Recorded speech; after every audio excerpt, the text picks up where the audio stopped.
planning to major in geology at College of Charleston. Good job.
When the lights and camera turn off, I will be here.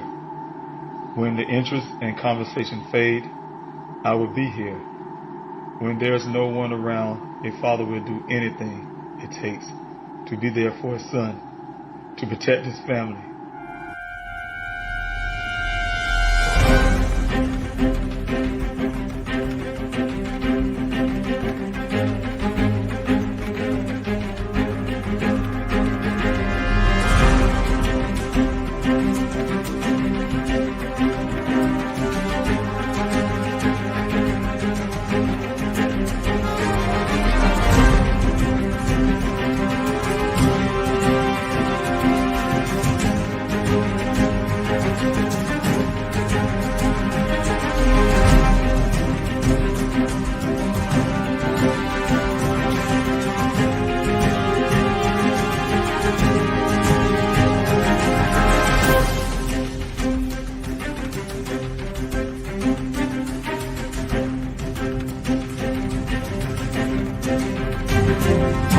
Daniel Robinson went missing 4 months ago. This is the last photo his family has of him. He's a 24-year-old geologist, last seen leaving his job site in Buckeye, Arizona. As the Gabby Petito homicide case garners national attention, another young person has been missing for nearly 3 months, and his family is desperate to find him. 24-year-old Daniel Robinson, a geologist, was last seen on the morning of June 23rd, leaving his work site in the desert of Buckeye, Arizona. David Robinson had only one thought on his mind as he drove the nearly 1,800 miles from his South Carolina home to Phoenix. I had to find my son.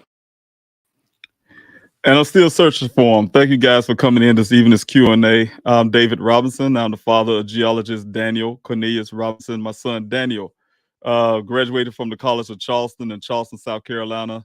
My son went out to, started his career by leaving South Carolina, going out to Phoenix, Arizona, where he wanted to start his career, start his life on his own, away from his parents, away from home, away from South Carolina. Once he got there, Arizona and Phoenix, he landed his first job immediately getting there. Landed his job with a company called Matrix New World. It's also called Matrix Southwest Groundwater. Matrix hired him on as a fieldist. It's also called a hydrogeologist. And what Daniel does, his job is to go out to various well sites all over Arizona to check the viability of those wells. Those wells in Arizona have to produce at least 100 years of water to be part of a community. And also those wells have to be drinkable. There are different levels of how deep the well need to go to reach certain waters. And my son's job is to check those wells to make sure those things happening. Of course, on June 23rd, my son, according to his job, was assigned to 2 well sites, as he always is assigned to certain well sites. It could be in the day or in the night.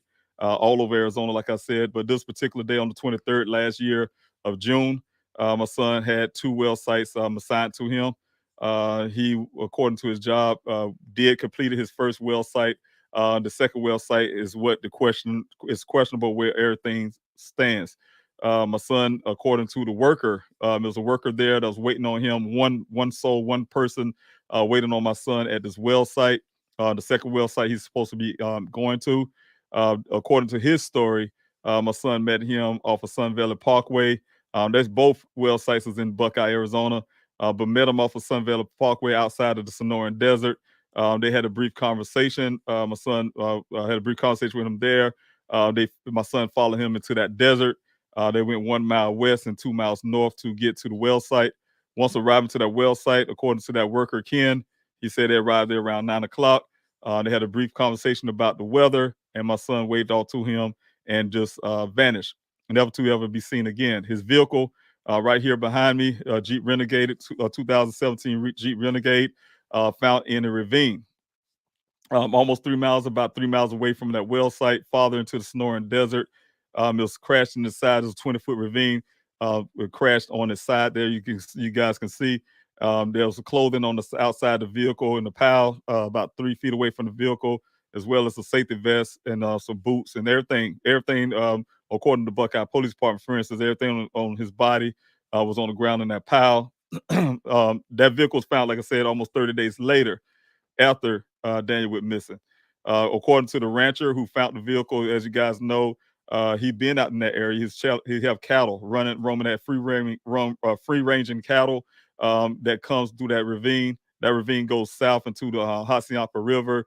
It also goes south where the cattle like to go down through that ravine to make it over to a corral that's south of this spot here.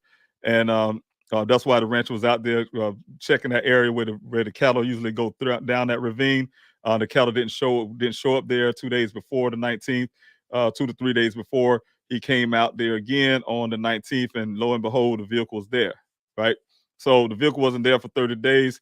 The question was, where was the vehicle for 30 days? According to Buckeye Police Department, they want you to believe that the vehicle was there for 30 days. However, I didn't buy their stories, the theories and things like that. I decided to get my own private investigator, who's an accident reconstructionist and who's very knowledgeable, expert in those fields.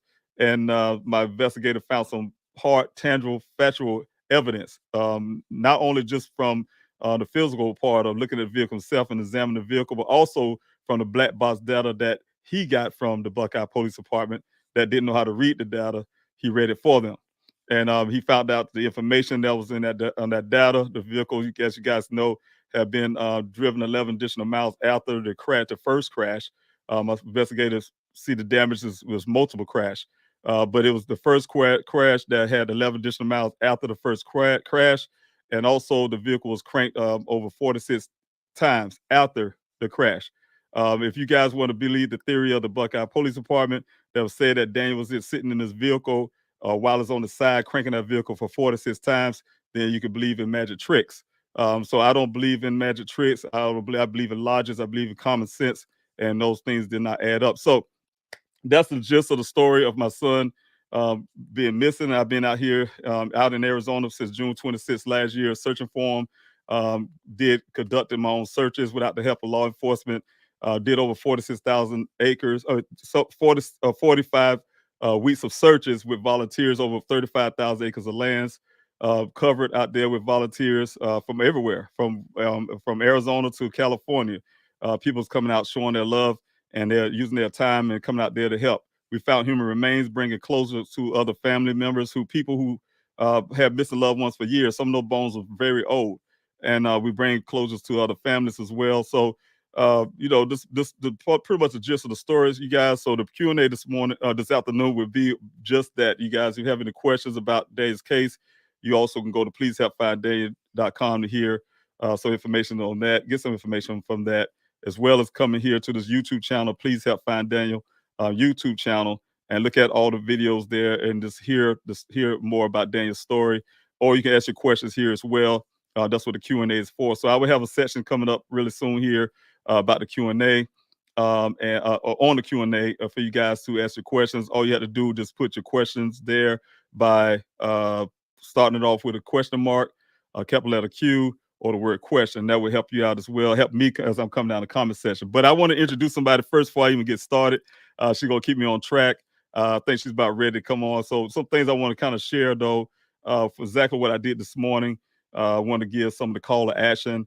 I want to talk about this crime discovery ID issue that I have about the episode, which I'm grateful for. But some little things I want to make sure I correct for the record as well. So, but I'm going to bring her on again. She's been on before. You guys know her, Sophia. She's also known in the chats as So Fresh Smells. She's also a board member of the Daniel Robinson Foundation, the treasurer, and also she's a part of the A-team and my friend. So I want to bring her on right now for you guys, and you can welcome her on. How you doing, Sophia? Hi, everybody. Yes, thanks for doing this again. Oh, no, I can hear you. I can hear you really good. Thanks so much for coming in again and doing this again with me. Absolutely. Yes, what I was saying here, and I'm just going to start off like I did this morning. Just go ahead and talk about a couple things. The first thing would be about this discovery ID. I just want to get it out of the way. As you know, that's always one of the touchy things that I talk about, even behind the scenes. Those little things I'm really touchy about because I have to protect Daniel's character and the person that he is, that I know him to be as his father. So definitely want to start off with that. If you want to go along as I'm doing this, I'm going to share a screen pretty much, so you know how that thing rolls. I'm just looking for questions. That's good for you. Okay, thank you. In the meantime, Sophia will be looking for those questions, you guys. So if you guys have those questions again, that's what she's here for, to look in the chat to help me out to get those questions you guys may have. Like I said, I'll come down the comment section. The easy way to find your questions is to put that question mark before your question, as well as like the question mark, the word question, or the capital letter Q. That helps as well. So she'll come down. And I want to say a couple people I see, just everybody who come in this evening. Thank you so much. I see a whole lot of familiar names there. Thank you so much for coming in this Q&A. And I want to go ahead and start, Sophia. Okay. All right. So first thing I got here is Discovery ID, you guys. I know a lot of people who come on to Q&A have got a lot of information back. Very grateful. I want to say this up front. I'm very grateful to Discovery Channel, Discovery ID. for them sharing Daniel's story, because that's the name of the game. Definitely want to get Daniel's story out there. Definitely happy that they're constantly putting that episode out. Only problem I have, you guys, is some of the accuracy is not there, but that's something that can be taken care of itself. But when it comes to betrayal of Daniel's state of mind, his apartment, those things are problematic for me. People who's been following this channel, if you're new here, people who follow the channel have seen some of the things I'm about to show right now. But you know, I have to do this for Daniel's sake, because I did come back on. The episode came on again this week, and a lot of people hit me up about it. And you know, say, you know, hey, look, Mr. Robinson, I saw Discovery ID, and you know, that helped. Like I said, it helped, but I want to make sure they have a lot of accuracy. So what I'm going to do is do a share screen with you guys. I'm going to go through a couple of pictures, and that will help you out on that. You can see what I'm talking about here. So, all right. Now, the first thing I want to show you guys is Daniel's apartment. Not the way that you guys may have seen it on Discovery ID, of course.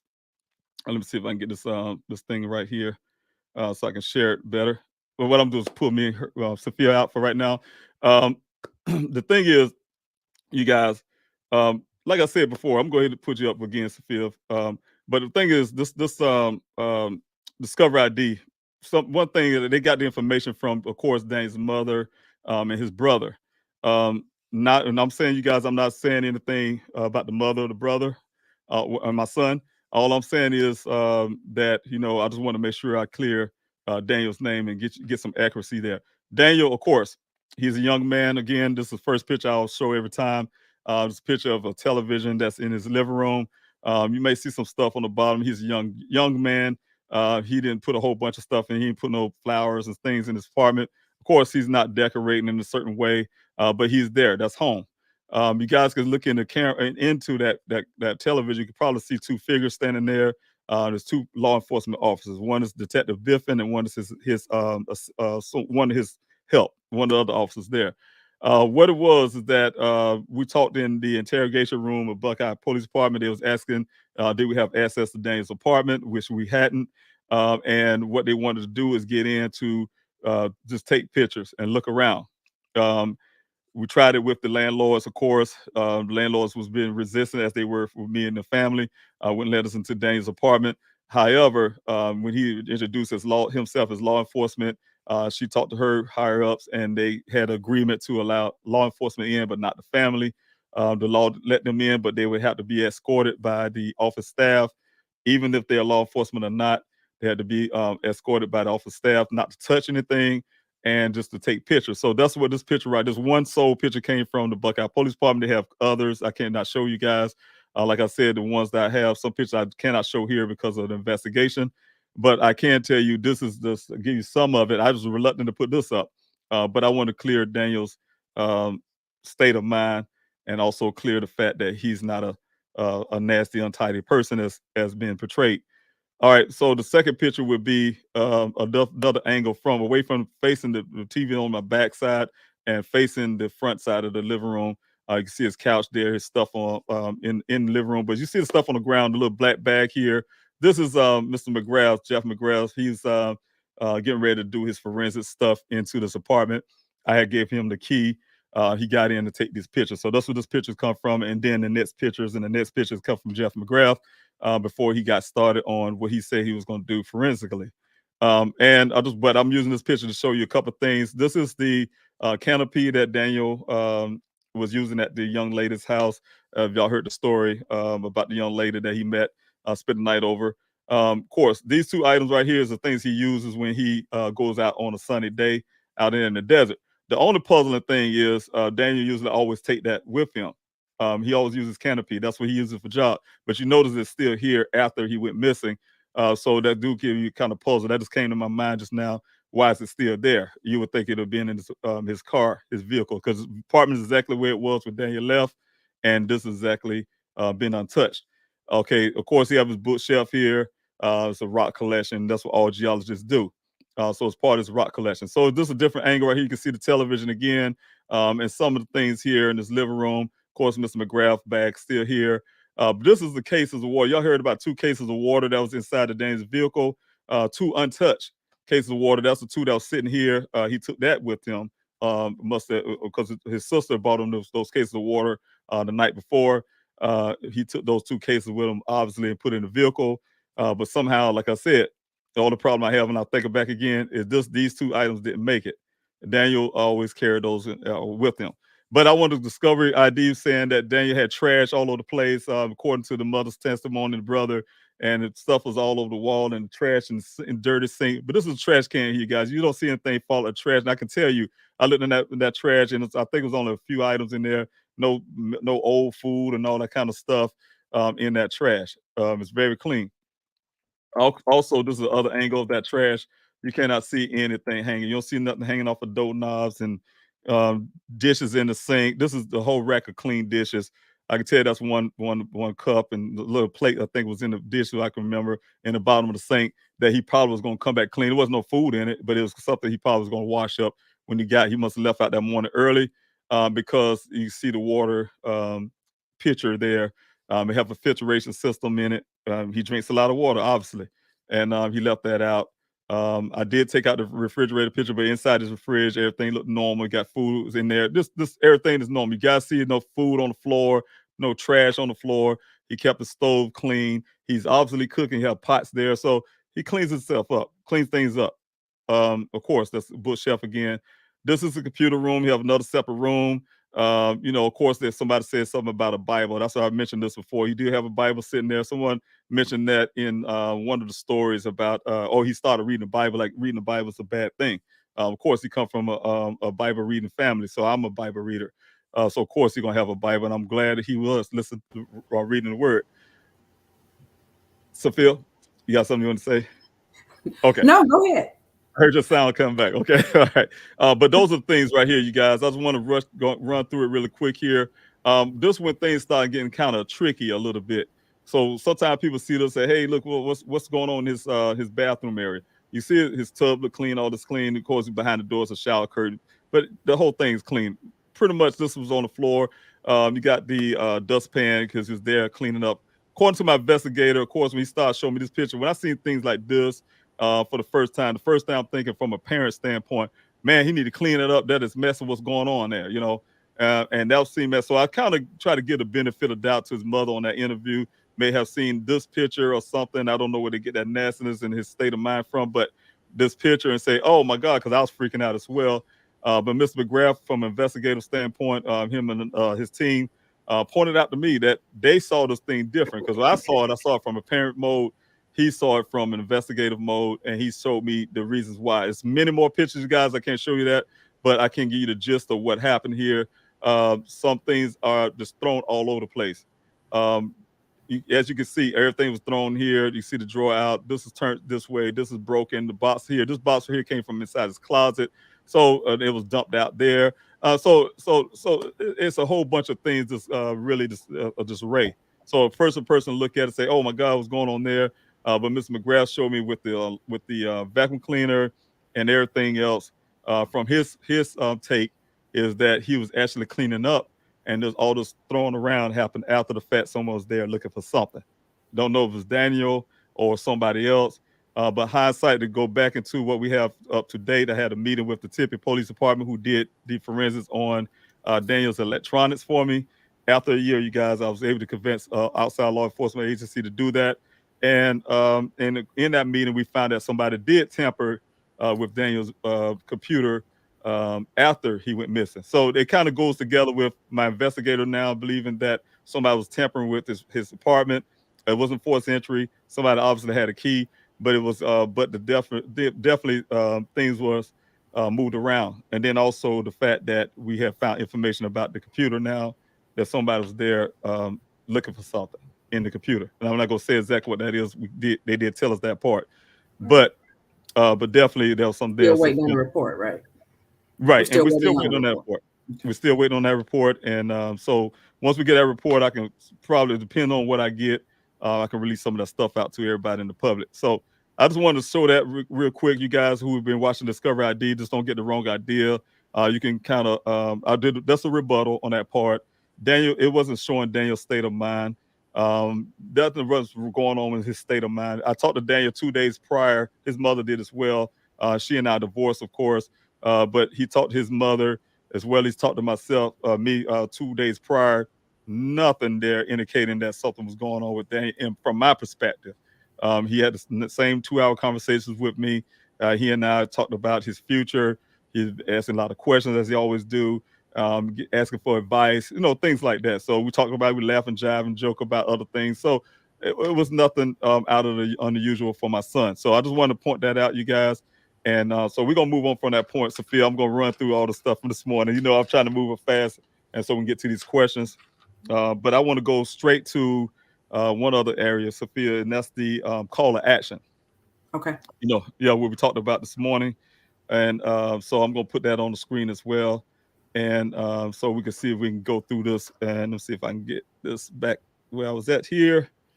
I like to look at the YouTube side. I like to look at everybody on the YouTube and see you guys on that YouTube side of things. And okay. And also I like to look at the screen and see if I'm getting some real clear views there. All right, support and efforts, you guys. That's the first thing I have on the call to action sheet here. I just put that together this morning. I'm gonna have some more things I'm gonna add as time goes. But I have a public search coming up on February the 25th, and next year, in a few days, next month, and definitely want try to get all the participation I can for the search, you guys. I went out to do some recon. You guys, I'm gonna show you some video and I'm gonna show you some pictures that I promised you guys about this well site. But I went out there to with the forensics team as well as Sophia and my team, the A team. We're out there on that Saturday, and they tore that place up. Sophia could tell you it was different. I tell you what, it was we had to navigate to get to those well sites, but we never could make it to the crash site. Just that bad. But I did get permissions, you guys, from the landowners who, after long discussion, who try to pin me down to one more search. They just want me out of their lands. They don't want me there anymore. Of course, if I find any more human remains, that's gonna make the place look bad, I'm sure, which they should be found. So they're trying to push me out of there. They give me one search and tell me, I need to be done. But I gave them a half promise on that, just so I can get the search going. But I didn't make a full commitment to it. I just, at the end, I tell them, look, man, if it depends on what we find, out there, that would depend if we're going to have a second search after that or not. But for right now, yeah, I just had to commit to that somewhat just to get the search done. So I really need you guys. In other words, I need those numbers, you guys. The area that I need search is one area that we missed. It's been eating me up for a long time to cover this area because it's very crucial to an investigation and to finding Daniel if he's out there. And God forbid if he is, but if he is, I definitely need to bring him home one way out or the other. And I need to go out there and search this area. And I need the manpower. I need the people. I need the line searches. It's really crucial to have these line searches, and I have to have that. So if you guys, that's the reason I put this together. If you guys can get involved by, if you know any groups, whether they're drone groups to ATV groups, you name it, hiking groups. If you're part of anything, anybody who you think would want to come out to the search, please encourage them to do so. You can encourage them if they need to contact me to go to pleasehelpfinddaniel@yahoo.com, and they can get information there if they need to. They can definitely hit me up, and I would definitely, get the information. I'll put the information on the bottom, you guys. You can see it down there. You can contact me those two ways. Have to give them that number, or you can give them. I would rather for you guys to hit me up on the email, and my team and myself. Thank you, Sophia. My team. That's right. It's a lot easier, and then you probably get a faster response that way, because I have a whole team that watches. Sophia's one of them, and you guys, and then I get it myself. But yes, go ahead and reach out, please, if you can. Do that. Share with your social media today. Share the urgencies that I'm talking about, you guys. We really need the numbers. And also if you're out there, just share it on your platform. You guys can also prepare to attend, meaning that here it is, it's December, going on January. If you guys can, it's time to prepare now, and I'm preparing for the search, of course. Also, you guys, I'm kind of going through a little fast. You guys want to go through the details of it, you can watch the first Q&A from this morning. We kind of went through it with more detail. But I have a number B, the letter B here as well. Prep for the protest. Also having a protest in January. February, excuse me, February the 18th. February the 18th. Thank you, Sophia. February the 18th, you guys.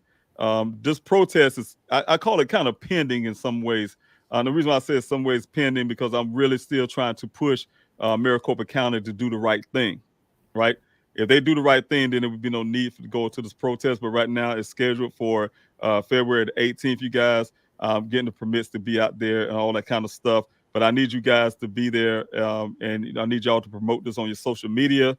Put it on your social media account, and the hashtag is Justice for Daniel, because I need to get justice. It's been over a year, you guys. You know, it's going on 2 years, and think about it. It's been a year before I get just the forensics done on electronics. That's still forensics. I had to make another payment on the storage, to store this vehicle and all the other forensic stuff, you guys, to keep that stuff in some kind of integrity for law enforcement. I'm holding the stuff that law enforcement should be holding in their possession, but I'm holding the stuff hoping they get it. They did take the electronics. I did get those things back from law enforcement, but think about it, it's been over a year since they until I finally got convinced one to do forensics on those electronics. Think about that.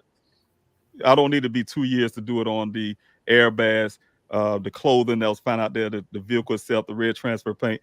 I don't need it to be 2 years. So I'm trying to, and the person who had that facility to do it is the Maricopa County, has the facility to do it and the know-how. And not only that, it's in their jurisdiction. My son went missing in their jurisdiction. Sheriff Zone has the power. He has the authority, and he can go in and just take Daniel's case, or he can just open up his own investigation, which I'm asking him to do that. And so he's not willing. He did tell us, Sophia, I think, in the back channel that he wasn't going to do the forensics or something. Yes, that's correct. correct. And that's what's promoting this protest, you guys. You know, he didn't tell me man to man. You know, he talked to me man to man in my eye. This guy looked me in my eye, and that's why I had a great impression about him. He looked me in my eye. He listened to me in the meeting. His sister took notes. He pulled me to the side and he gave me his condolences for him and his wife. You know, that type deal, right? So I had a great impression, but then that went different when like where I come from. I said this before. Men look each other in the eye. We say something, we should mean it. But then he did something in the back channel.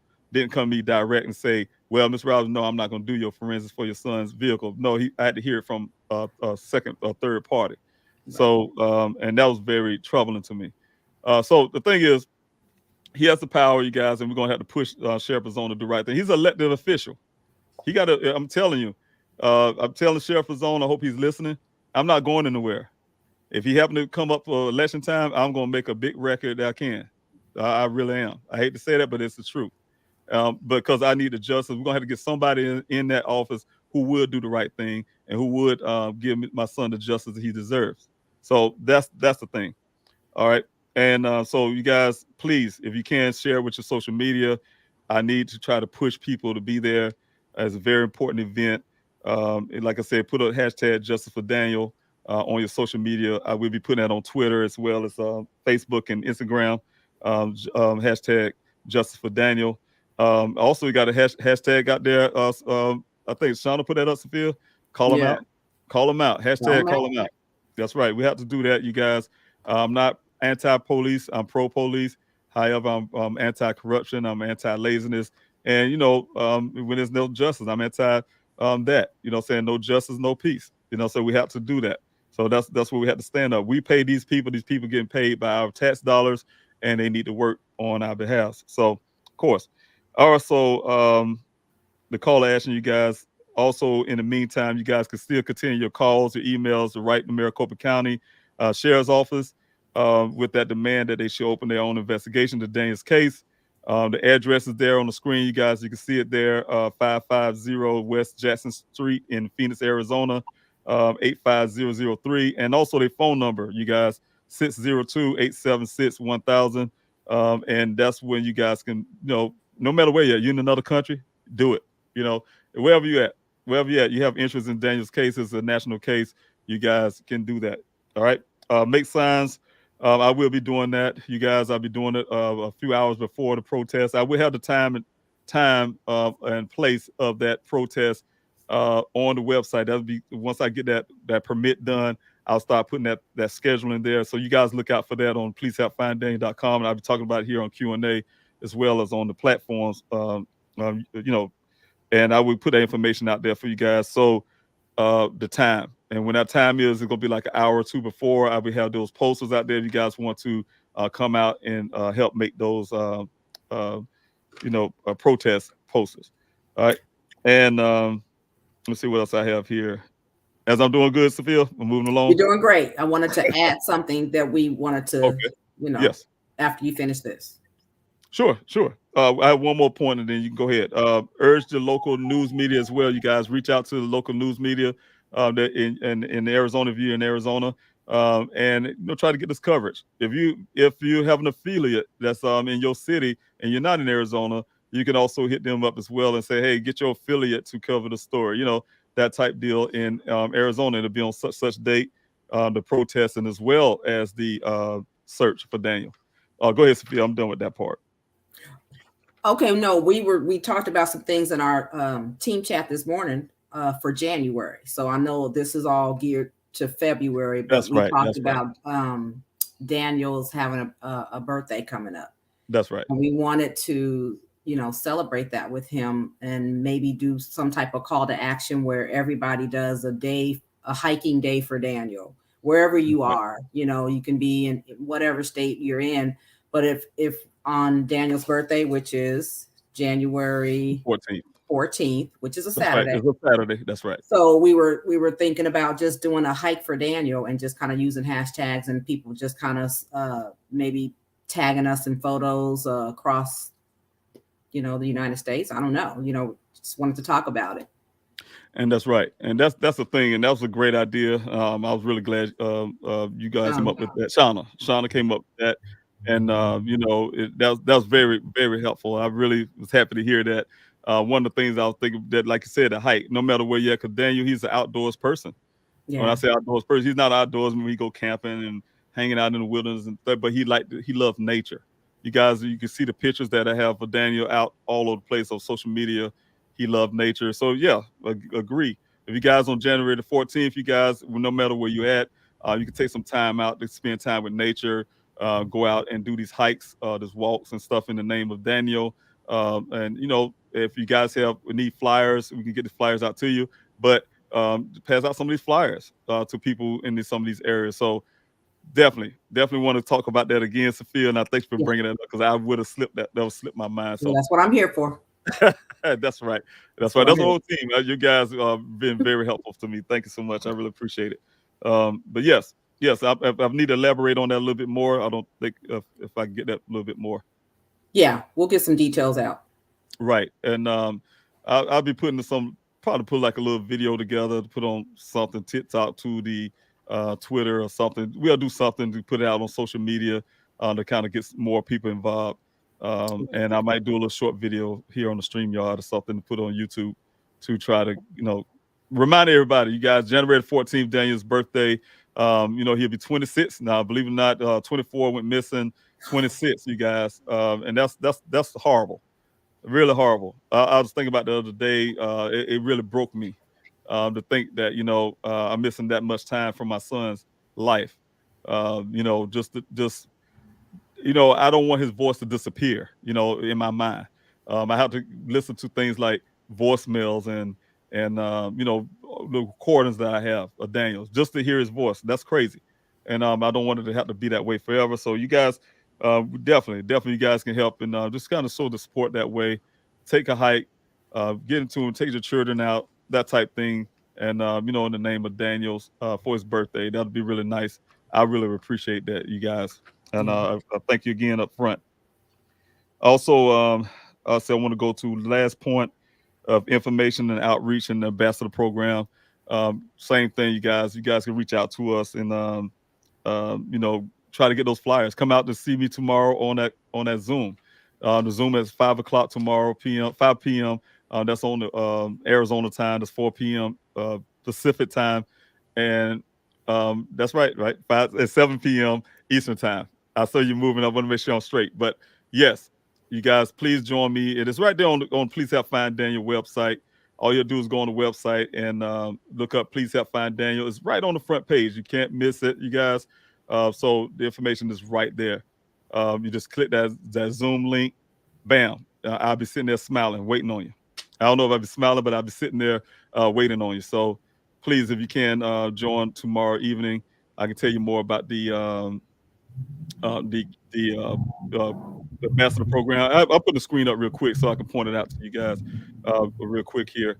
But yes, if you guys can come up there on this Q&A, on this ambassador program, all you do, like I said, this is a website here. You guys already know. You just scroll down on the main page here. Just scroll down below this video here, and you see it right here. It says Zoom Lead Meeting below. All you do is click here, this button here.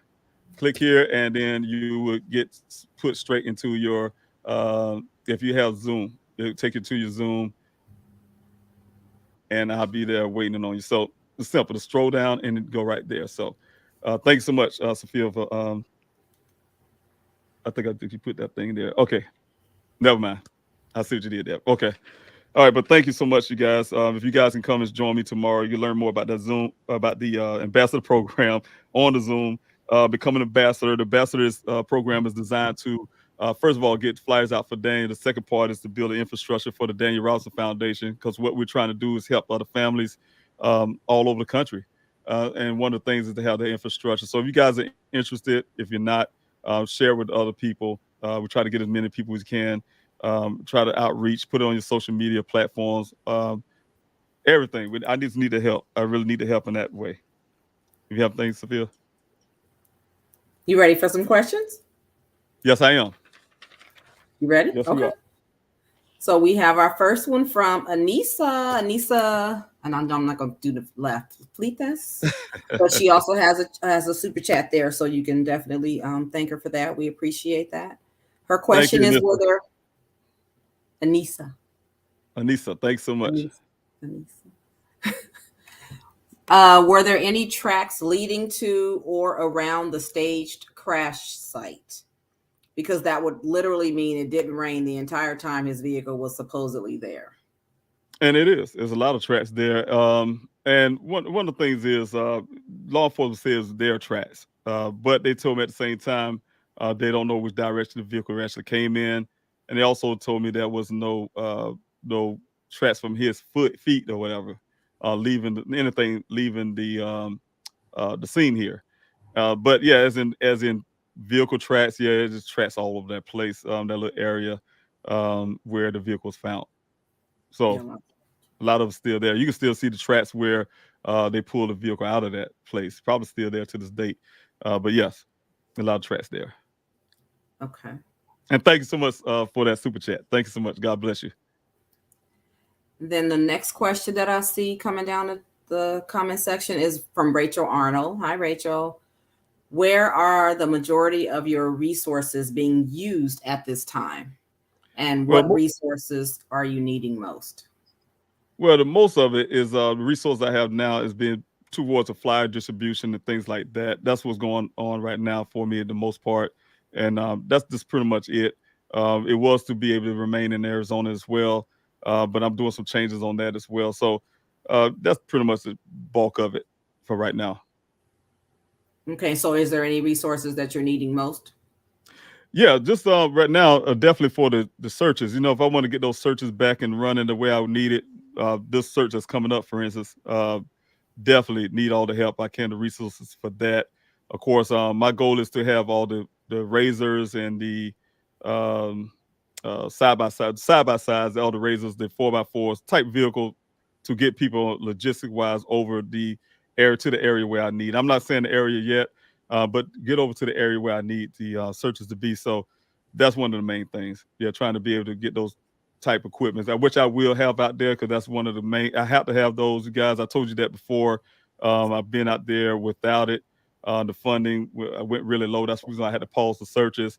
It went really low, and I couldn't pull the flyer distribution as well as doing everything else while I was in Arizona, and still trying to keep a search going with those equipment. So I kind of let it slide off, to make a long story short. And one of the volunteers caught a heat injury. And, you know, I've been in the military. We've been in heat training, things like that. But we did have a medic on the scene, but she was in a pickup truck. We didn't even have a command center up. And to make a long story short, that freaked me out. This is, you guys are people, loved ones, and I don't risk anybody out there in the desert just to find my son. I really appreciate you guys showing your love and your concern. But at the same time, that really freaked me out. And I said that would never happen again. And so I just went ahead and stopped the searches at time until I can get to the point where I can go ahead and put all those those elements back in place. Yes. Okay, and another question from another Maria. She says you were working on another LE to take the case. Are they working on it? So you've kind of answered that one because we had the meeting with Tempe. But go ahead. Yeah, I missed that little first part of that word. You said it just says the question is you're working on another LE to take on the case. Are they working law enforcement? Uh-huh. Yeah, and that's the Maricopa County. So what I'm trying to do is like I said, you guys, that's pretty much it. What I did on the call to action. What I'm trying to do is get Maricopa County to take a lead or just open their own investigation. Also, I want Tempe be involved as well. My son is resident of Tempe, Arizona. The other party is really proper to get FBI into this case. You guys see, that's why I want to show up, Sophia. We're going to kind of break some of the questions too, because I want to get to this well real quick, like I did this morning, and get those pictures I promised from this morning, the outside to kind of explain what was thrown into that well. But that's the things, saying just to get the FBI involved as well. We did, Sophia, I don't know if we need to put that out just yet, but we are talking to other agencies, not just local law enforcement, but also federal as well, to try to get some things moving. So I know you know exactly what I'm talking about now. Yeah. And so just want to, not sure if I need to put that out just yet, but or who the persons are, I don't know. What you think? We're just waiting on a meeting. Just waiting on a meeting. Waiting on some of that stuff. So for right now, it seems like it's going in the right direction, you guys, especially with the FBI side of things. It's just that I'm not going to say it. I've been burnt like that before, as you guys know, through Buckeye. As for a brief, and they say they're going to do a case brief. Make a long story short, later to say that the FBI not coming in because I'm doing such a great job on my own. That kind of thing, that ludicrous stuff. So I'm not going to put that out just yet until I know concrete wise that the FBI or whoever department would be involved in Dane's case. All right. More quick. Okay. Yeah, I'll do one more. Then I'm gonna do one more, and then I'm gonna go to that. Then you can hold that area. Then I go into the try to get this stuff out about that. Okay. All right. So T and Wildflowers wants to know, Mr. Robinson, can the forensics on the phone reveal when the memory card was removed? I don't know. I do not know that. I know that the Tempe Police Department went back through that phone, and they didn't mention that. So I don't know. I don't know because we don't have the report yet. So once we get the report, we can get a bigger understanding if they could or not. But from right now, I'm not sure about that. That's something that I don't know if that's even possible. Okay, real quick. To change gear just a little quick, and I'll make this really fast. You guys, I just wanted to kind of go back what I talked about this morning. As you guys know, I had put up, Sophia, I will be doing this again. And this is the, put this up back on the screen. This is the well that I showed you guys this morning. And this well goes really deep down in that well, deep down in that well. It goes over down almost 1,000 feet down. And I showed you this well because this is the well that I'm gonna pause it right here. First of all, this is the well that I, from the investigative standpoint, say that this is the well that Daniel was last supposedly being with Ken on June 23rd. Not the one that you guys, if you guys have been out there in that search with me and I was showing you this well and say, hey, this is the one. There was all this vegetation around it really close, things like that. But when I went back over this thing over and over and over again, I can see that, yes, just by the story, about the what it was given, putting all that stuff together, the 2 miles, like I said, the 1 mile west, 2 miles north, will put you to this well site here. And this is a well site that had all the things in it. Now, I'm going to go ahead and skip ahead again, Sophia, like I did before this morning, so I don't want everybody to have to go through the whole movement of this well because it's really long. It's really long, you guys, so I'm kind of bouncing around real quick here and try to get ahead. But what you see, the numbers right here in the center, where it said 22 here, 166 feet right here is where the water began, right? Come down from ground level down into that well. You hit water around 165, 166 feet right here. You can see it right there coming up. But the thing that was striking to the guy who was actually doing the well inspection, that's the background. You guys can go to the first Q&A and hear the details about that. With the well inspection, he's in the well inspector. And that's the only reason I was able to get access to this well from the owners and to be able to do a search of this well, a proper search. Something that Buckeye Police Department didn't do. They went to the surface. They went to this point right here, you guys can see, and then they pull it back out and say, well, Mr. Roberts, ain't nothing to see here, ain't nothing there, you know. And I was supposed to be satisfied with that. I wish I wasn't, you guys. That's why I had a company. This company came in and did it themselves. Now, right here at 166, 168, because moving there, and we touched that water, so it's 168 feet where this water began. But you see that big pipe sitting in the center there, that shouldn't be there. That's one of the biggest things he noticed at first. He was really the guy, the well inspector's like, oh, this is not right. I was leaning to one side because when he got down to the bottom of this, to make a long story with this, he had to try to find a way around this pipe if he can get around it. He ended up not being able to get down the sides of it like he's trying to do. So eventually he had to go down the center of this pipe just to try to get through this well, get to the bottom of this well. So I'm gonna go ahead and speed it forward if I can find the place where what's holding this pipe up. If I can get there, I should have write these timelines to fill down. Probably would help me out. But he's going down the pipe right there, you guys. That's why it looks so clean. He's going down the center part. But now he made it to the other side of it, and you will see this wood structure when you get down. Let's see, right here. All right, let me pause right here for a second. Wood structure here, and that's what's holding that pipe up. So the wood structure came first. Somebody threw the wood structure there first, and then the pipe came second, right?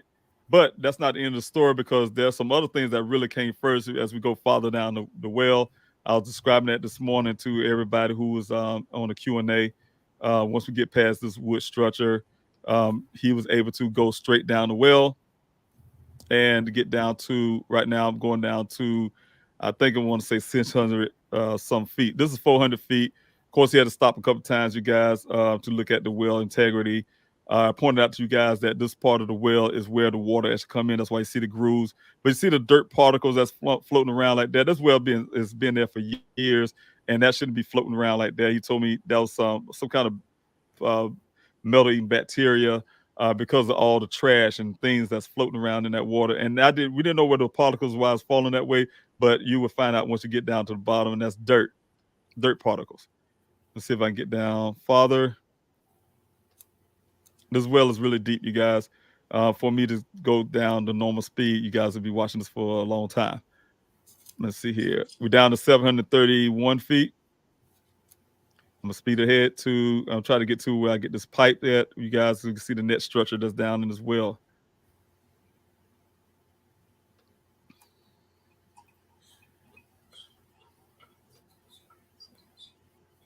Okay.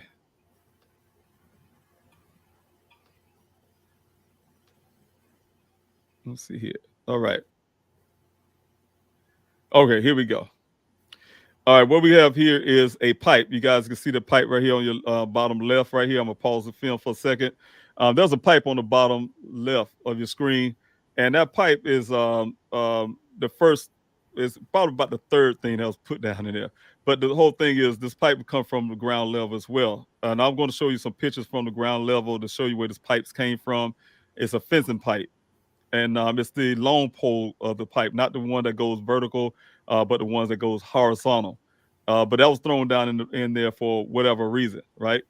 And you can still see this debris still falling downward, but you can also see what came down in that pipe came down past this pipe out after the pipe was there, which it had to be. It couldn't be before because you'll see the reason why I said it couldn't be before. But it's pipe was put down there, and then there was an attempt to, in my opinion, to cover something up with large amounts of dirt. That's the reason why you see all the stuff floating around, you guys. And I'm gonna see if I can speed the film up to get to where I want you guys to see the mountain. There we go, right here. This is the posting. Let me see if I can back it up just a tad. All right, this is a posting on the side of that same pole. He's going down the sides of this pole to get down in this well, on the bottom of this well. And as you see right here, I probably stopped too late, but that's a mound of dirt sitting on this the part of the junction that's kind of going horizontal, and the dirt that was thrown down in there, kind of made a shelving there, and the dirt collected. So there's a large amount of dirt was thrown down as well to cover something up. You're gonna see it from the side angle, so that way you can see a lot better.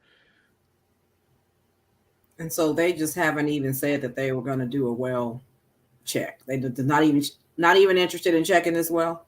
Not even interested at all. I had to get Buckeye Police Department to do it. They haven't even checked the other well. I did that one as well also, but they didn't even check this well. Check the other well. This well, like I said, I had to go through hoops almost to get Buckeye Police Department to go on a weekday to come back out there. Larnell came with me, Sophia, and we went out there to meet Buckeye Police Department out there to search the same as that well. Like I told you guys, they just searched. I had this guys from Maricopa County posse with some makeshift camera, with some little thing, and they went down in there with some camera that can't even get submerged in the water. The camera barely touched the water. They're freaking out. But they stopped at the water, and where you guys saw that pipe, they stopped there. They didn't show me that because I didn't even know that was in there from what they gave to me. They stopped there and they pulled back. I was, nothing to be seen, And I think they thought I was going to be satisfied with that and move on with life. But what really searching the well site is about: going down and getting the evidence and seeing what's really going on. That's a lot of dirt that was put down in this well, and it collected there in that little area. You see, that's that thing is sitting horizontal, and the dirt collected. That was a lot of dirt dumped down. The guy that did the inspection, when he got to the bottom, he still was trying to probe the bottom because he felt just by his own expertise that this well goes a lot deeper, but because of the dirt that's there, of course, it came to a bottom rest, right? I'm speeding it up a little further. This is also another thing he was looking at that shouldn't be there. There's a big old large thing that is not part of a well that should be there as well. But that little disc you guys see down on the bottom next to it, in this area right here, is what the concern was about, if that was a human skull, the top of a human skull or not, or the side from the forensic folks I had look at it, say it could be a side piece, like, the dirt kind of covered up, but it's kind of sitting on the side, the back end at a certain angle or whatever. They're trying to take a good look at it. I did send some video footage, this same video footage to them to look at, to send to their colleagues and things, but they do say it's worthwhile that the FBI should be looking into that and see what all the stuff is, right? That's their opinion, from a professional opinion. But I just wanted to show you guys that, and then at the same time, I want to go into showing you guys this last thing, Sophia. We go back to questions really quick. Is to show you guys the pictures on the outside of the well, so you guys can have an idea of what you just saw. You saw the inside of the well, but now I'm going to show you the outside area of this well. So I'm going to share a screen with you guys again, and so you can see that part of it, and I'll go through those pictures. All right. This is the outside of the well. All right, and I'm gonna put a full screen, Sophia, so I can point it out a lot better. This outside of the well here, you guys. This area is I don't know. They have some little equipment there, but this is the well itself. I don't know if you can see my pointer, Sophia. You can see that pointer there. Yes. This is the thank you. I really appreciate it. This is the well itself. There's gonna be some closer view so you guys can see it. But this is the piping. This is the piping, you guys. You see them, they all lined up here, but one of them missing here. The one that's missing here that would have went here is down in this well. So that's the piping that you guys seen when you seen the camera go down through the center part of it, is in that well. It shouldn't be there. For whatever reason, the person put it there. Also, the wood that would hold this kind of piping up. You see some of the wood in there, but it came from that type of wood that's also on the bottom. Under these things holding these pipes up off the ground, right? So I'm going to the next picture here. Let's see if I can go to the next one. There we go. This is the mound of dirt. I kind of wanted to wish that I would have had an angle so you can see it. It's not too far from where the well is. It's literally about not even 100 feet, a few feet, 100 feet. Oh, well, it's probably a few hundred feet, about 100 feet, I guess. I don't know. From the well, not even far. So this is where I feel where the dirt came from. It's a big giant mound, you guys, that's sitting there. I believe that's where the dirt came from to be put down in that well. But it's the mound. The mound is over here, and you just walk this way to get to the well, right? All right, so you do see us on the foot on the ground, but this cap here on this well, it actually comes off. Somebody asked me this morning, was the cap heavy? I think it was Shauna, but just pick it up. It's not really heavy. Just pull it out. It's never locked. You just can pull that up and look down into the well. I have a video here that I want to share, and I'm gonna try to skip ahead because I want to get your guys a view of the well from a different angle. But we had some video. We was out there that Saturday to do some stuff with the forensic folk, and but we also was doing our own little search of the area. But I'm gonna pause it when it gets to this mound, if I can. Yeah, you can see the mound right here. This is the mound I was talking about, you guys. The distance from the mound to the well. The well's on the other side of this white structure here. You can see us there on the ground. We have one person. She's a lot bolder than I am. She's way out there somewhere. But you know, this is the area here. So let me see this footage. What he does with the drone, he's kind of going down at a downward angle to look at the ground and kind of move slow. This also was doing that just to try to see, you know, if was anything missed. I can come back later and still kind of do an aerial search of this area without actually, you know, we kind of zoom in. I can zoom in off my computer and kind of look at every little spot if I see something that looks suspicious. But that's the mound there, you guys, where I believe that dirt come from, as well as coming up to the well where Daniel was supposedly had been last seen.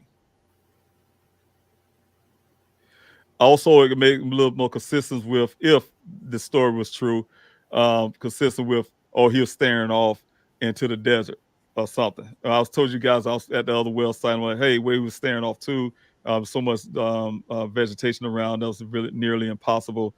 Here, it's almost possible. But again, this is the well site. This is these are the pipes that was there. Also, I want to show you the fencing part. This long fencing part here is a fencing long pole, just similar to these right here, but they're down on this side here. It's not as long, but it's down on the side here. That's the ones I'm saying, the pole part that goes horizontal, not the vertical ones that holds the chain link fence up.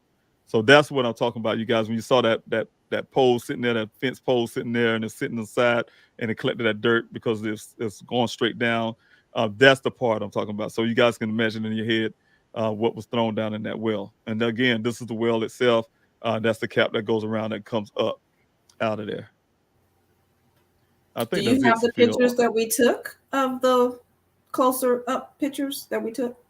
I don't have them, you guys. I don't have them just yet. And I was looking for some. I said I must didn't grab them from you. I think I sent you a few, but I'll check. Okay, yeah, thank you. I appreciate that, because yeah, that'll be helpful, you guys. You can see it on the next Q&A. Thanks, Sophia, if I can do that, because that would help out a whole lot. But I just want to kind of give you guys an idea of that, what's on the outside of that well, so people can get it in their mind to really understand that. Yeah. All right. And now I'm ready for some more questions. Yes. Questions? Yeah, and that's it. It's really rough. It's really rough. Go ahead, Sophia. I apologize. No, go ahead. Get it out. No, I'm saying it's really rough. You know, saying every time you have to go out there, you've been out there, and it's very intimidating. I think we took a couple other people. I don't know if I should say the name, but took them out there, and they felt the same way. It's very intimidating. You know, you don't know. It just gave them a real, just the visual of just being there and just looking around to see, you know. Exactly. Just thinking of what was Daniel thinking, where was his mind, you know, just being out there is just a lot, you know. It is definitely intimidating. Very much so. You know, and that's the thing, you know, just even from a perspective of a volunteer, you know, sometimes people when they used to ask me, say, why it takes so long, you know, how it took 45 weeks out there.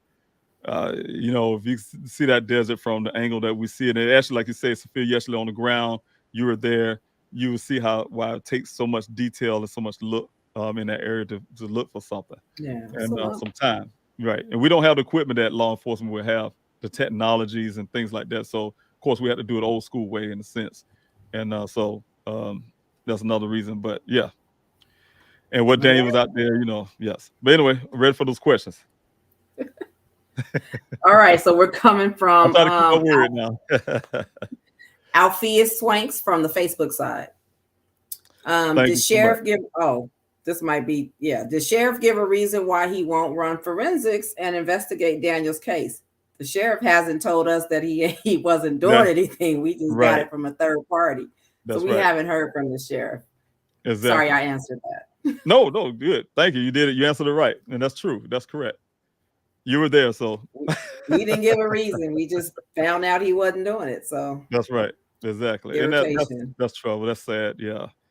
Yeah. So. Thank you, LC Bird, for saying put flyers up at local libraries, town halls, schools, hospital. You can put flyers anywhere. Just, we're just definitely ready to mail them out and get them up. So maybe someone's seen Daniel. We can, keep his story up, keep his story alive. Yes. Yes. You have to. Thank you, Mary. Right. Oh, go ahead. No, I'm saying thank you. Go ahead with questions. I'm looking. So go ahead. Yeah.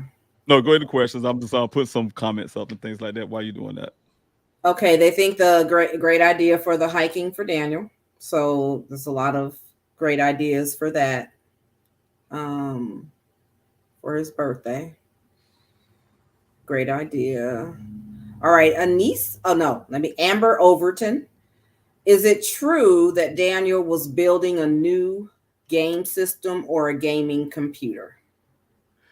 Thank you for the question, and thank you for coming on the Q&A. But as Daniel he told me, yes, he was trying to build a better computer, which he did. He asked me if I'm a computer major, computer engineer major. So he and I was talking about a lot of stuff when he was building that computer. Very proud of building it. But one of the things he did was to build that computer for work and also home. For his gaming, because like you said, you saw the picture I put up there. He have his game, and he had one screen for his game and one for the work. And so he wanted a computer that's powerful enough to do everything like that for him. And and so that's what he was doing. Yes, that's one part. Okay. And then Isan, have they looked into the rancher that found his vehicle, and where is the ranch located? I know the ranch located. Of course, I won't be able to put that out in the public. But the thing is, I don't know if he would be considered as any type of suspect or not. From my take for the rancher, like I said this morning, he seemed like a very straightforward guy. Only thing that would be more questionable about the rancher to me is the fact that he and the Chief Hall came out that Saturday. I mean, think about this, guys. I said it before. Here it is, July the 19th. The vehicle was found right by the rancher. The rancher told me out his own mouth, say, "Hey, look, Buckeye told me, say, look, don't alert the media, don't alert the family member. Though I'm out there with volunteers, trying to rescue Daniel. Don't tell that father that we found this vehicle for whatever reason, right?" That's one thing he told me. But the thing is, I'm saying, you guys, I didn't cancel my searches when that vehicle showed up. Had a search that weekend.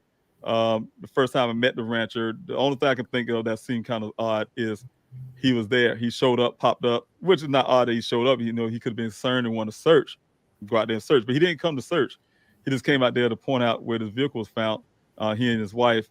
Also, ironically, Chief Hall showed up before he did and was pointing out in the wrong place to try to show us where this thing was. Didn't show my family, but showing everybody where this vehicle was found. And but they never showed up again. They didn't do any searches or anything. Just came to point it out like they're selling the story and just disappeared. And that's the way I take it, hindsight. A story to make sure the story to, hey, look, the vehicle's found here. It's here. This is where the vehicle's at. That type deal. Right. Okay. Anissa, again, with the super chat and the question. Thank you, Anissa. Thank you again. Was your investigator able to take imprints of all of the tire tracks to see if they did or did not match Daniel's vehicle? Because there's no way his vehicle got there by itself without help, I like those questions, and those one of the things I doubt he did. I didn't see him do it. And I spent a lot of time with Mr. McGrath out in the desert. In fact, I was the one paying for all the equipment that he needed out there while he was doing those jobs, where it was a backhoe to you name it. He's digging some spots out in the desert. So to make a long story short, I have never seen him do any imprints of any tire tracks. I don't say he didn't do it on some weekday when I wasn't around, but generally when he's out in the desert, I'm out in the desert with him, and I know I have not seen him do that. So I don't know. I don't have any information of that or anything to suggest that. Okay. And then some other comments about maybe Daniel's job could donate a few ATVs so that you could keep your volunteers safe as well. That's right. I believe that too. You know, they're not off the hook now. I don't think you guys think Major Southwest Groundwater, they off the hook somehow. You know, they know better than that. You know, you guys, it started off from the beginning. People always grill me about that all the time. Hey, did they go out and search? I think I was talking to even one of the guys interviewed me, and he was like, "Hey, what did the job do? These guys they're pretty nice size company. They make some good money for a growing company, but you would think of as an employee they would have used some resources to go do their own searches or pay somebody to go do searches, do something." But no, they haven't done that, elected to do that. But so I don't know what they would do if it comes to the searches. I didn't reach out to them and ask them, you know, if they would want to contribute to getting those, that type stuff. So, okay. Candace on the Facebook side wants to know if the mound has been X-rayed. That dirt mound. No, not yet. Not yet. Not that I know of. No, not yet. It wouldn't have been done by me. I doubt it was done by law enforcement because they don't seem to have no interest into anything about that well. So I doubt it. Okay. All right. Is the lid on the well locked? And I think you covered that when you had it's unlocked, right? You can just it's unlocked. That's right. It's unlocked. You can go and pull it out. That's right. Let's do whatever you want to do with that. Unsafe. And again, you know, it is unsafe. You know, thank God no children out there. You know, somebody pull it up and somebody fall in there. You don't want to do that. You see how deep that is. It's horrible to even think that. But yes, it's unlocked. Both wells. And then Forever Curious, can the well water be tested for evidence of human remains? Perhaps Daniel found something suspicious about the water content, the items in the well. Somebody's likely trying to hide something. And that's exactly what I'm trying to get the law enforcement to do. Is, you know, if they show the interest, FBI come in, they can do that. I don't buy the Buckeye Police Department with that pet, the family pet that came out to disguise himself as a cadaver dog. I do not buy that. You know, so yes, that's why I need the forensics out there. I need the water, like you said, tested for human remains if that's possible, and get a cadaver dog to the way. And you know, this is the crazy part. I can't give them the Buckeye Police Department when they came out, when they did that little, put that camera down in there. They did do something I asked them to do, and that was to put some air down into that. I forgot how they did it. I think it was some kind of fan with a hose or something. But anyway, put some air down into that well to blow the air up for the cadaver dog, see if he smell, I guess, get the scent from, you know, kind of move the air down in that well to pull it back up. And you know, so I think I remember them doing something similar to that to try to get something. I think it was a fan or something. I'm not sure. I can't remember exactly. But that was one of the requests I had as well. But according, like I said, if they would have had a real cadaver dog out there, maybe it could have found something if something's there. But that little dog, I don't know. I'm not sure. Still waiting. We're still waiting on the picture. We're still waiting on the picture. You keep I know. talking about this pet dog. You know, what it is I found out, Sophia, is I don't have a picture. I have a video, and you have to look at the video. So what I'm trying to do is make a picture off the video. Because you keep talking about this little pet cadaver dog. We're like, where is it? Yeah, I will. And you look Okay. at that dog and say, no, that's not a cadaver dog. Well, if you judge a book by a cover, I don't know. He could be the best cadaver dog in the world. I don't know. They might train a Chihuahua to be a cadaver dog. I don't know. But the thing is, it didn't appear or something to me in my spirit. We're I want to waiting. take the dog home. I'll say it like that. That's how pretty it was to me. And so You want to pet it? This is a nice yeah, the doggy. petting and Okay, we're everything. moving. No, stop. We're moving. Amber, Okay. Amber Overton. Yeah, Amber Overton from Facebook. Have you been able to find any work logs / journal notes from Daniel's findings the week before he went missing? Well, I don't know about I have, the thing is, Daniel have a lot of them. He have a whole big box of logs, according to my investigator, that was in his vehicle, and it still should be there. Nothing should be removed from that vehicle. Only person who had access to that is Mr. McGrath. So the thing is, so there's a lot of logs. One thing Daniel did take some pictures of logs for whatever reason, of the first well site. I have sent that out to some guy in New York. Well, we're going to use a guy in New York who can read those type things, because I don't know what they mean, and it wasn't a good fit for me. So I still look for somebody to read that stuff, those logs. Oh, and that had nothing. I'm looking at Rachel and T and Wildflower. They going off in the chat. I'm sorry. Oh, okay. Pacific Breezy. Mr. Robinson, why do you think the ladies at Daniel's DoorDash or Uber Eats or whatever he delivered invited him inside? On I Instacart. asked you this because my 21-year-old daughter would not invite a male delivery driver inside. Exactly. And that's the thing. Well, according to my son, Daniel told me about the two young ladies and the story he gave me. I'm not even gonna go by what was written in this report and all that kind of stuff. But one of the things that Daniel told me in the phone call, my last phone call with my son, is that he met those women through Instacart. It's some type of order they order, and they had some wine that they order, and the order didn't come out right. And Daniel fixed that order for them. Was able to give them the wine that they was looking for. They was very happy about it. They invited him in, and that's why he was hanging out with them that night. And then, ultimately been there and left the next day. Now the thing is all about that wine. And I don't know the reason why they say, hey, they was happy for. The only thing I got from Daniel, they're just happy that he corrected the order. Is the reason I guess they let him in. I don't know. Yeah, and I wanted to not fail to mention Kim Brulette for the super chat. Thank you, Kim. Thank you as well. Thank you everybody who does the super chat. I think I missed one person this morning, and I'll try to remember who that was. But thank you guys for the super chats. Thank you guys for just coming to the Q&A. Thank you guys for supporting as much as you have been doing. Every last one of you, everybody on this Q&A, I really appreciate you guys. And just want to thank you. Thank you for the super chats, like I said, also as well, off the YouTube side. God bless you guys.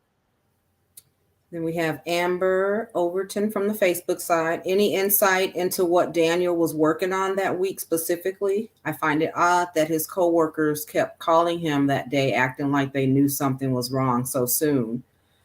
He could have just been taking a long break. Had he maybe discovered something odd and they wanted to keep a lid on it? So let me go. The question was, any insight into what Daniel was working on that week specifically? Well, not from my perspective. I don't know what he's working on specifically, but I think, one thing that kind of stands out to me is that Waffle House deal. You guys already know the day before. I will tell you guys, and I said this on Q&A before, from my investigation side, what Buckeye gave to me is the pictures, the still pictures, which they claim they had videos. I talked to Waffle House. They said they don't give out still pictures, they give out videos. But according to Buckeye Police Department, that's what they got. And but just looking at the timestamps and things like that, the impression that I have from my investigation that Daniel, in my opinion, would have met somebody, because it's a time, a space, an hour that's unaccounted for in those still footage timing. And so I really feel that Daniel was meeting somebody or have met somebody in that Waffle House interaction. It makes a lot of sense to me. He left his vehicle at home. Think about it. And some people say, oh, he called a bus to The Waffle House, no, I didn't hear that. I don't know where they get that from. But definitely he did catch a Uber back, some kind of Uber or something back. Okay. I'm not seeing any more questions, just a lot of comments and Yes. statements. So you can. There we go. Okay, I really appreciate it. Thank you, guys. Thank you, everybody. If you guys had any more questions, that's how you put it up. Of course, the capital letter Q, question mark, the word question before you question. But I want to thank everybody, you guys, for coming in and on this Q&A and spend time for me and Sophia. Sophia's also, like I said, the secretary of the Daniel Robinson Foundation. We will be launching sometime. The secretary? The secretary? Yeah, I gave you a different position. You're getting me a shout out. Shauna's gonna kill me. Treasurer. Oh She's the God. treasurer of the Daniel Robinson Foundation, you guys. You know, we'll be launching, having a launch day coming up this year, this coming year, in a few days this year coming. And you know, grateful that you guys spent time with both of us. I know Shauna probably watching if I mess that up all the time. But thank you guys, like I said, for coming in on the Q&A, and thank you everybody who got the super chats. Thank you guys who've been showing all the love, and all of you that, like I said, just here to listen, and also here to share Daniel's story. So thanks so much, and go ahead, Sophia. One more question. Apparently, there we go. Carolyn. Yes. Althea says, how much has been invested into looking more into Daniel's placement on the site on the day he disappeared? Like, how did he receive his assignments? How far in advance did he receive this particular assignment? How is it that him and Ken ended up on the assignment? I mean, that's a lot. Well, you know, from what Daniel tell me, I don't know. I used to have these board meetings with his company, but one thing that was pointed out with Daniel himself, you know, he told me they generally just put it on his, he have a work computer, and that was the work computer that was found in his vehicle as well.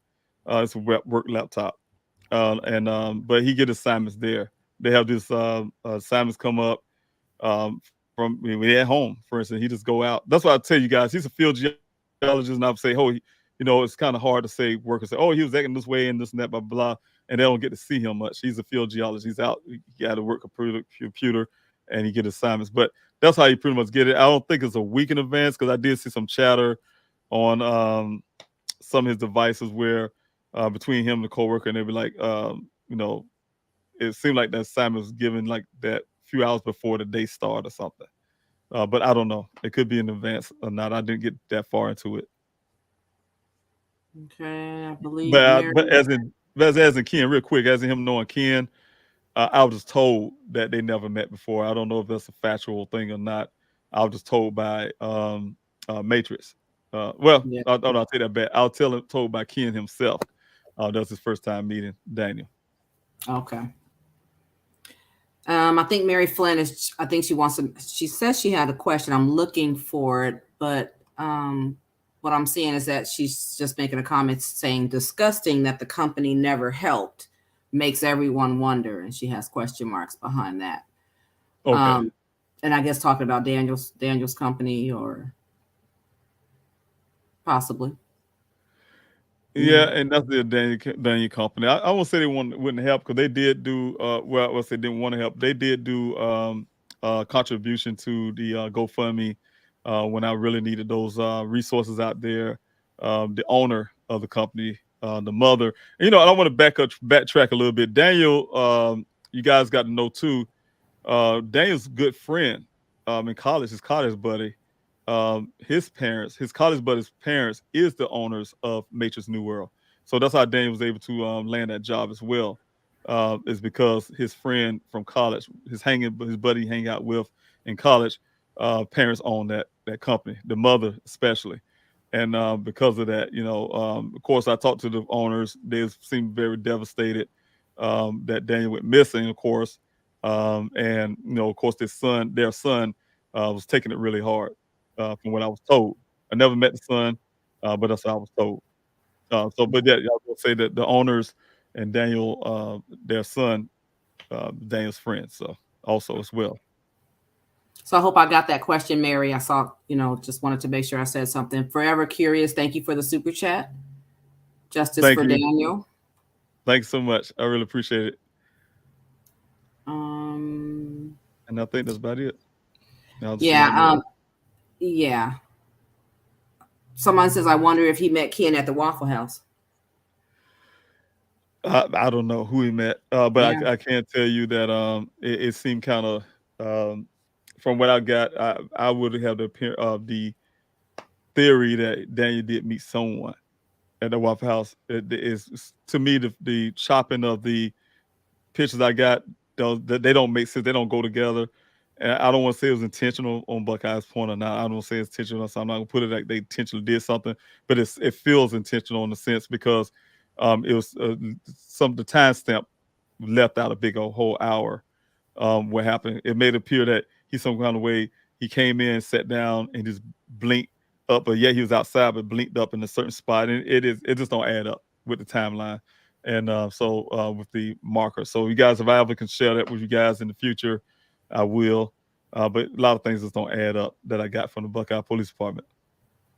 Okay, on the Facebook side again, Amber Overton, not sure if you consider it, but what questions are coming in? But what if their friend Luke was sent to spy on Daniel? Odd that he shows up to visit right before he goes missing. And that's one of the things that it was one thing that bothered me the most. When I talked to Daniel that night, 2 days prior, he said Daniel told me his friends were still there. He said, "Oh, my friend's still he's at the apartment." But to be honest with you, I've been talking to Daniel, of course, all the time, 2 hours. And I had a reason why I mentioned his friends on that conversation is because I thought in the way he was talking, somebody was listening in on the call, right? Because he was walking to his vehicle. To make a long story, he just at a little local place, getting in his car when he called me. And the thing is, it seemed like somebody was there, but he didn't want to say.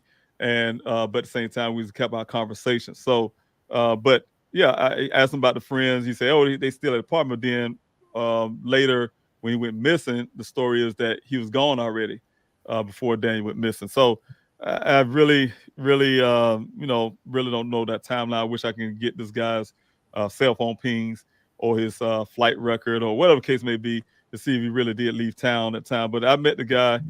He came back. He went to New York and he came back and said he was, moving back to Arizona, or moving to Arizona to work out there since Daniel's, I guess, gone.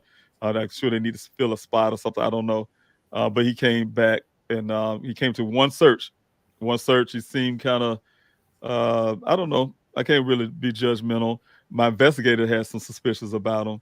But his the way he was acting and things, I didn't spend enough time with him to even judge that. But my investigator didn't feel comfortable with him.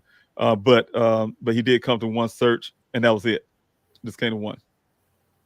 Okay. There's a few people's first time hearing about Luke, but I'm sure you've gone over that in your recap. I have in the past. Early on, I used to talk about Luke all the time. Early on, and when I started Q&A, but no, just went so far past. Okay, all right. Pacific Breezy, I think some of the answers are between Ken and the young ladies. Both people just don't add up. Someone out there knows something. Daniel's vehicle was somewhere for almost 30 days. Someone knows. Yeah, you'll be surprised about all the conflict of interest in this whole thing too. So that would raise a lot of eyebrows. So we'll be able to share those things eventually. Okay, I think this time that should be it. I'm done. Yeah. All right. And so to recap real quick and we can get off. Thank you, Sophia, so much for being here on this Q&A. I really appreciate you getting those questions out for me.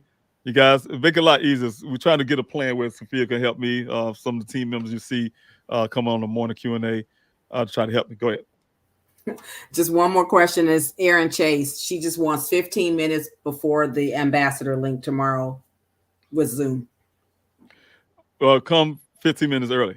15 minutes early. All right, Erin. I email her. I'll tell her 15 minutes early. Come 15 minutes early. We start 15 minutes early, and then going on to the ambassador. So you guys, please come to ambassador program tomorrow evening, like I say, 5 p.m. if you can. Thank you so much for coming to this Q&A, and thank you for spending time with Sophia, myself, and to try to get Daniel's story out there. Please, thank you guys, everybody for Super Chat. Thank you all for your love and support. God bless you, and I will have all the information about the night on pleasehelpfinddaniel.com and also on the social media platforms. All right, thank you. Bye. Take care.